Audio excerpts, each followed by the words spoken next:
Welcome back to the Mindful Presenter Truth Series, Truth 21. Virtual is real. I know, that sounds strange too, doesn't it? But it's true.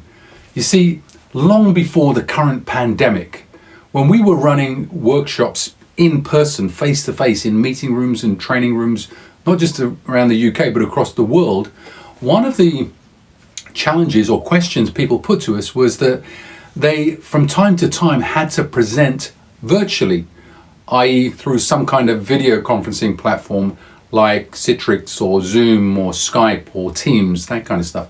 And it caused some anxiety in terms of people wanting to understand what the distinction was in terms of how you presented through some kind of medium like that.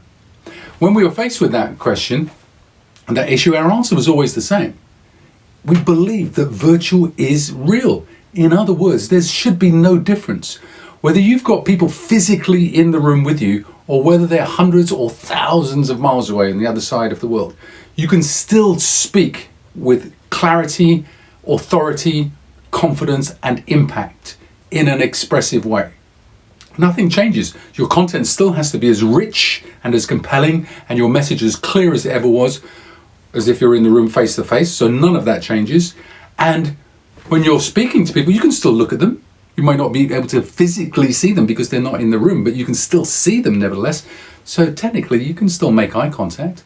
You can still move your hands. You can still speak with your hands. And remember, movement is energy. You could still speak with your face, use facial expressions. You could still express and use the power of your voice through your pitch, pace, tone, volume. Everything is the same. The only thing you can't physically do, as I say, is stand up. But even then, why not? I stand up during our coaching sessions from time to time. I stand up in workshops. What you need to do is to make sure that you have a decent webcam with decent lighting, decent microphone so that your sound is not compromised, that the sound is good, and that you've got a reasonable amount of space in the room so that you can move around freely, so that you can stand up from time to time if you need to. But it's the same. Now, since the pandemic, a lot of people, of course, are compelled, they're forced, they have no choice but to present virtually online.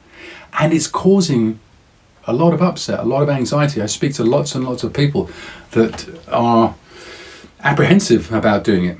But what I reassure them is they just have to be in the room, put themselves in the room. One of the ways to do that is this. I do it on our workshops, I do it on our coaching sessions, and I encourage you to do the same thing. When you're speaking virtually, as you would in the room, make your audience a promise. Promise them that you will give them everything you've got during your time together virtually. What I mean by that is all of your energy, all of your focus, your commitment, your passion, and of course what they want more than anything, your knowledge, those insights and that information that you have that's hopefully clear and rich. So promise them that you're going to give them everything you've got, and in return, ask them for a promise. Ask them to do the same thing. The starting point of that is ask them, in fact, show them you do this as well. Get your mobile phone and ask them if they have a mobile phone to turn it off with you, to switch the phone off. Ask them if they're using a laptop or a computer to close down, to shut down any other browsers that are open, any other apps. And ask them just to commit their time to you as you're going to commit 100% to them. It's real. Treat it exactly the same as you would. It's not any different. And watch the anxiety subside. If nothing else, we owe it to our audience. Virtual is real. I promise you. It's true. See for yourself. Thank you.